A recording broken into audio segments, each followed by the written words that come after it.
Hi, my name's Eddie Haehl, production director here at KZYX. Usually, when I sit behind the mic, it's to thank our underwriters or bring you the weather forecast. But today I'm excited to share with you a discussion I had with Tommy Kenney, frontman of the local punk rock band Friends Anonymous and a good friend of mine. Right now we're hearing one of the earliest versions of their first single, Paranoia, one of the 15 tracks on their upcoming self-produced first album 10 years later. We talk a little bit about the production process, as well as the band's history, and also Gummy Cub Productions, which explores some of Tom's other artistic projects beyond the band. Here's that interview I had with Tom earlier this month. Friends Anonymous, who are you guys? We are a high school punk rock band. Okay, love it. It consists of Simba Souza on drums, Philip Henebury on bass, and myself on guitar and vocals. Nice. You guys have like an extended production team that you guys incorporate regularly? Yeah, we have another local guy, Juan Venegas. He does a lot of sound engineering for us. He's currently attending Santa Rosa Junior College. Nice. For, Sound engineering? Yeah, exactly. So he helps helps us record and does overdubs and all that technical stuff. And Jazz also helps. They're like our... That's Jazz Barley? Yeah. They help us with like artwork. They sometimes play with us. They'll play keys or do vocals and all sorts of stuff. It's a really nice little team we got here. Sounds like it. So when did you guys start up? It's kind of tricky to answer that one because Friends Anonymous, I feel like me as a person has kind of always been this band, but technically it started in 2019 when I met our former drummer, Casey McCarthy. We were both attending Mendocino College and we were taking Rodney Crisanti's recording class, and we were both just sort of in bad spots in our life at the time. And we both sort of were just like, we need this band. Like we need this band, And we started, our first project actually, we recorded an early version of Paranoia. And that was for our final. So for Grisanti's class. Yeah. We did we didn't do anything with it, but I still have it, and it's not bad for a first recording. It's just like the two guitars and his drums. So Paranoia, that's the first. Well, I'm hesitant to call it the first song you guys wrote, but it sounds like that was sort of the first catalyst that you and Casey did. Yeah. It was one of the songs that I wrote in high school. I was originally in a band called Freakin' It. Nice. And that was actually the first time that song got played live. And then later on, we did it for the class. And then later on, when we were more formed as a band, we recorded a single at the college with Rodney Crisanti. And that's up on YouTube and Spotify right now. It's... Last I checked, over 5,000 listens on Spotify. Not bad. That's crazy. I didn't know that. Are you serious? Yeah. That's awesome. So, Paranoia, this is a song that you've had rolling around in your head since high school. But yeah, and it's changed slightly. Evolved. Yeah. How many, what does Friends Anonymous's repertoire look like right now? Currently, we have Paranoia, the single, is out. And right now, we are like at the tail end of our debut album, which includes 14 original tracks. And we also just started 2 more singles. One is a brand new song that's not on the album, and then another one is another one of the songs that's on the album. Nice. That's exciting. Yeah, and those we're hoping to get those out, in the next 2 months. So you guys, when did you start the self-album production process?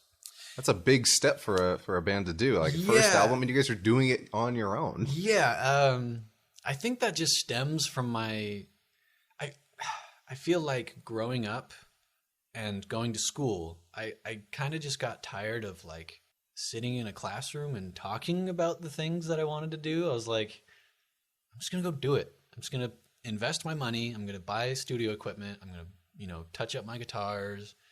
I'm going to find bandmates, and we're just going to do this thing. And we went for it. And, like 2-ish, 3-ish years later, we're already wrapping up a debut album, It's crazy to look back on it, on how quickly it all happened, But it sounds like it was like you always wanted to be in a band, you always wanted to make an album, and all of that. You sort of had this collective view, this collective goal, and you've been making your way towards it since high school. Find the bandmates. Oh, get the equipment. Then. Yeah.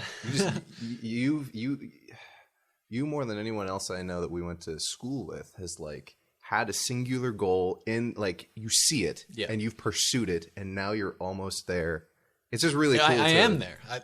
I'll even say that it is happening. I'm living it right now, and it's weird because it's put me in a spot where I'm like simultaneously like the most happy I've ever been, but like it's also so hard and so challenging. A lot of work. Yeah, but I always joke, like I could teach a college course on making an album at this point. You know what I mean? Like from songwriting to recording to mixing, and all the ins and outs. And so out of high school, you went to Mendocino College, like a lot of folks, and I was it there with Rodney Grisanti's recording class where you got a lot of these skills that you're applying for creating and producing this album. Definitely a lot of the technical aspects, because I've always been an artist, right? But I never really knew like, how do you mic a guitar cab, or like how do you run a direct input to an amp, right? How do you record vocals? What mic do you use? Those are a lot of the things that I picked up at the college, and as soon as I knew all that stuff, I'm like, oh, that's it? Okay, that's all there's here to we it. go. Let's go. Yeah, and I think it's so much easier to learn when it's something you really want.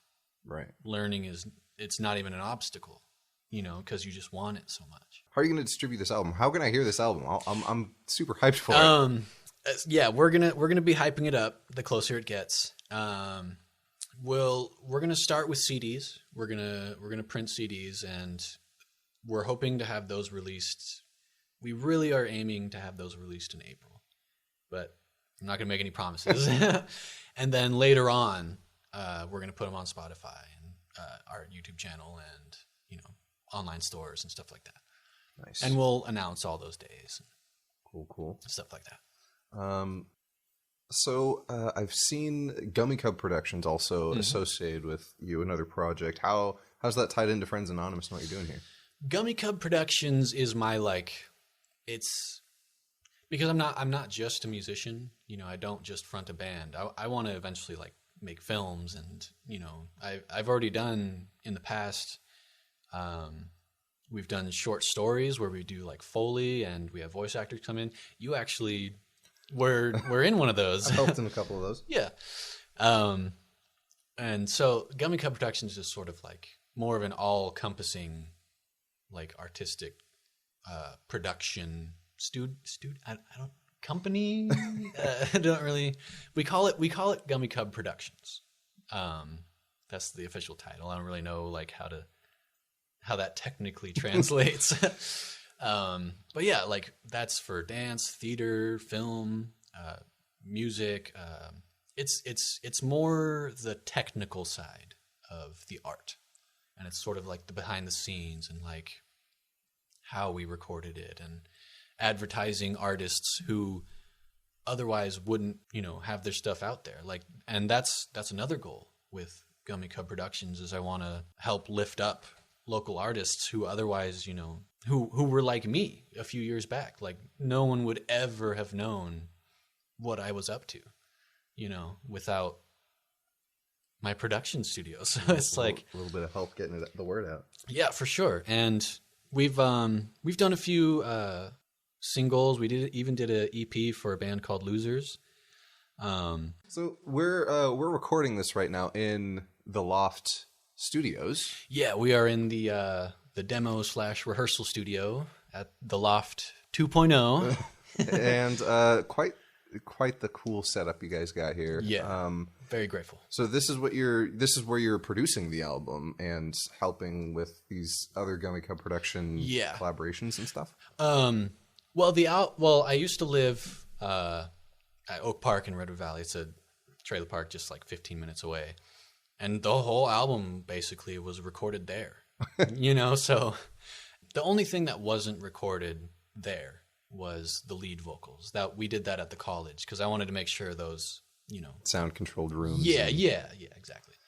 But here we're primarily doing the mixing because it's a better setup, sound wise and space wise and that sort of thing. So yeah, like I said, we're at the tail end. We have 5 things left to record. Literally like a guitar solo. Philip has like 2 lines of lyrics. We're going to add some keys. Jazz is going to play on those. They're going to be a featured artist on the album. Yeah, and then it's just mastering at that point. Very exciting. Crazy to think about. So, you guys formed in 2019 when you met Casey. How did Philip and Simba get involved? For me, it's almost like fate was like knocking on my door kind of thing. It's kind of a funny story. I'll try to keep it short. But me and Casey met in Rodney's class, and we were like, man, we both got to we need this band, and we started playing and we started rehearsing at my old place. And Philip actually was my neighbor, and I never knew. And he just came over one day, or he asked if he could come hang out and watch us rehearse and see what we're up to. And I was like, well, we need a bass player because we were actually waiting on somebody else, our friend Aubrey, to join us on bass. But, for whatever reason, it just wasn't. Fate. Yeah, fate.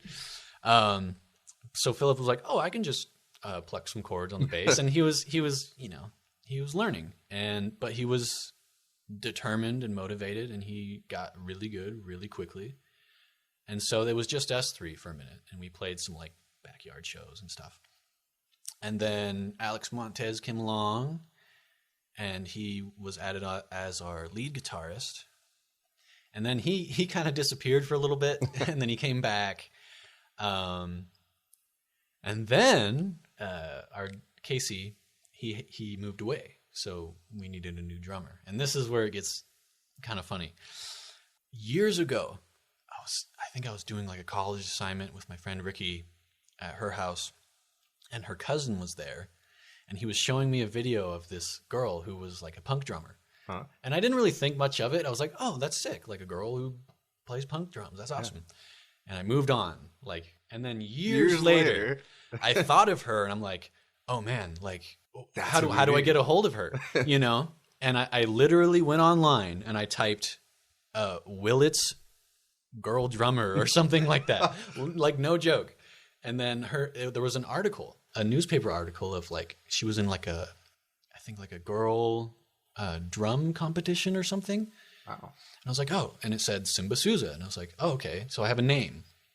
And so I looked her up on Facebook, and I just shot my shot. I was like, hey, I hope this isn't weird, but like I have this band and my drummer's leaving, and here's all these demos. And I sent her, like 10 demos or something. And she was into it like immediately. And she's like, just let me, I just got to, get some stuff ready for this month, and then I'll come join you for rehearsals. And then it just picked up from there. We got some more songs going, and then, yeah, it's just, we started recording the album, and eventually Alex had to leave, but he's all over the album. Both Casey and Alex, like their fingerprints are there. Yeah, the songs wouldn't be what they are without them. We, Simba, Phil, and I might be like the official members now, but credit has to be given where it's due because they put a lot of effort into it. So these songs, there's how many tracks on the new album? I think it might actually be 15, because one of them's technically like an interlude. Okay, but it's 15. Okay, so 15 tracks, and music and all art or a lot of art can be collaborative. That's what makes music, especially theater, live arts, so enthralling. what's the songwriting process for most of these songs? Like, who took the lead, or was it all collaborative? One person did music, one person did vocals. It's a bit of everything. But everyone wrote everything, kind of thing. Sort of. It started with just me. Right. You know, back in the day, I was Paranoia is... Yeah, and learning to record, and I just made like a bunch of little demos of songs that have just been hanging around like my whole life, basically. The original demos, I played everything. You know, I played drums, bass, guitars. I did the vocals. Casey played on like one track, I think, because he was just there, and I'm like, hey, you want to just add drums, you know? And then I just showed those tracks to them, and I was like, this is what I'm thinking. You know, this is sort of where I'm going. And they were rough, you know, they were just... demos. I was learning how to record, you know, and they were like, yeah, we're into this, you know. And so from there, they hear the demos and you guys start working on them together, and they just evolve into what they are now. Yeah. Like, and everyone, like I said, you know, even from Casey being our former drummer to switching to Simba, our new drummer, you know, they both added things to the album. You know, it's not like once Simba took over, like all Casey stuff went out the window. No, it's still there. Yeah. There was a lot of stuff that she added and she kept from him, and there was stuff I changed, lyric changes. Phil added amazing stuff on the bass that I hadn't even, you know, thought of, and Alex too. You know, he's an amazing guitarist. So it definitely became more collaborative as we sort of understood what Friends Anonymous was becoming. And the writing process, I had notes, like notebook full of just lyrics, song idea, chord progressions from high school, and just I slapped a bunch of them together. Some songs were already done. I wrote new ones as time went on. Like there's a track called When I Get There, and that was just about a time when me and my buddy Nick Myers and Jazz and I, we just had a really good night. And we were spending a lot of time together over the weekends for a little while. And in one night, I was just like, I'm just going to write a song about this. And I think like 15 minutes later, I had a song. Sometimes it just works like that. Yeah, sometimes it just, something enters you. And it, you know, a lot of artists say like, I can't remember who said it, but like it was a musician who said like God takes over or something. Not that you never know when you find your muse. Right, exactly. You know, they'll say like a spirit enters you, or like God enters you, or an energy or something. And I totally get it. You know, it just kind of happens sometimes. And some of them were these demos, lyrics, chord progressions that you slapped together, and those might have been more of a constructing process over time. Right. Yeah, some of them like I had to completely construct together, like lines of lyrics that were totally separate from each other. But then I put them together, and I'm like, oh, that works. You know, that makes sense. You know, that the tone makes sense, and it works in this song. And it's I like the idea of just having like a notebook. Something strikes you at the time, you write it down, not thinking much of it, and then, you know, before long, 2 years later, a notebook full of great components and things that, you know, you're not going to remember, but just little tiny things. Yeah. One thing I can recommend to any artist in any art form: write down literally everything, even if you just take out your recorder and you just say boom bum ba da da doom. That's it. You know, a year later you could come back to that and be like, oh, that's what I needed, or you're like, oh, that gives me another idea. You know, so I recommend that to all artists. You know, hold on to those little golden nuggets. You know, keep your notebook ready. And everyone has phones. Yeah, it's not hard. Yeah, and it's not like you're going to show anyone. You know, you don't have to be like shy about it. You know, it's for you. It's to take a note. You know, and you know the whole thing about, because this is a very DIY project. You know, like it's like pretty much any extra money that I had went into this studio and went. You know, and it's like you don't need tons of money, and you don't need like all this studio equipment. It's about you, because at the end of the day, art is about taste, and it's all subjective, because literally anything you say or do as a human being on this planet Earth, at the end of the day, 50% of people are going to hate you for it, and the other 50% are going to love you for it. Sure. So, you know, even if your recording is quote unquote trash, you know, like you recorded your band with a phone in the middle of the room. But if people hear that and they're like, oh, you know, the recording, the technical side is not very good, but the music sounds great. There's a lot more to it than just yeah. It's just make your art at the end of the day, you know. Just do it. Got to get it out there for... Save your magnum opuses for later, you know, because like I said earlier, like I want to do movies eventually, you know, but that's a totally different realm, even from just making an album, you know. So, yeah, just do it. Got to start somewhere. Yep.